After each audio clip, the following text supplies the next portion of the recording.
can we at least agree that Trump ran on the idea of tariffs? He did. And people voted for it? Yes. Should elected leaders do what people vote for them to do? Yes, but I agree that he's doing what he said he would do. What I'm asking you is, how can you defend what he's doing? Because what would you say to the middle class American that has a small business that now has to shut down their business because they used to outsource to China and now they can't pay due to the high tariffs? That's my question. They were outsourcing to China?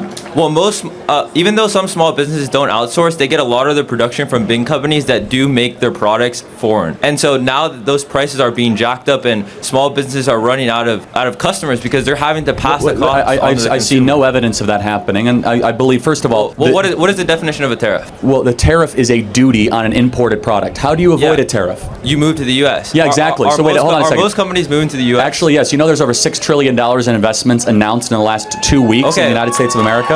Yeah. $6 trillion. But what happens in the U.S.? You get higher wages. Where does that cost go? Businesses aren't going to just pay that cost. They pass that cost on to Toyota, consumers. Honda, Stellantis, NVIDIA did a $500 billion investment. Yeah, Oracle, NVIDIA is down like centers. 20% in the last 3 months. Right, again, so I'm going to try to be very gentle with this. Stock prices are not always a reflection of reality. That is an inflection of investors' skittishness, right? Okay. So if NVIDIA is down 20%, they might have been hyperinflated a couple months ago.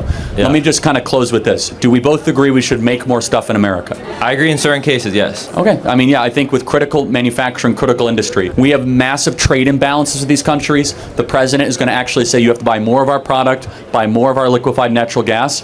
And I believe coupled with that small business that you talked about, they're about to receive the largest tax cut in American history. No tax on tips, no tax on overtime, no tax on Social Security, and a massive middle class tax. But if we can produce goods foreignly for less money, why are we moving it back to the U.S.? And my other point is... Because less money is not the most important thing. By moving it back to the U.S., what are you, making more factory jobs? We're moving into a time where tariffs are behind us. Factory jobs are behind us. Wrong. Soon AI is going to take over these factory jobs. And this is where you're totally wrong, man. We have 11 million manufacturing jobs that we need to fill in the next 5 years that don't require college degrees. Advanced manufacturing jobs, highly precise. Who's going to build all the robots? Who's going to build the drones? There's insane amount of hardware infrastructure that needs to happen. Factory jobs are not behind us. In fact, we have more hardware needs now in 2025 than we even had in 1985. So thank you for your time. Appreciate it. Thank you.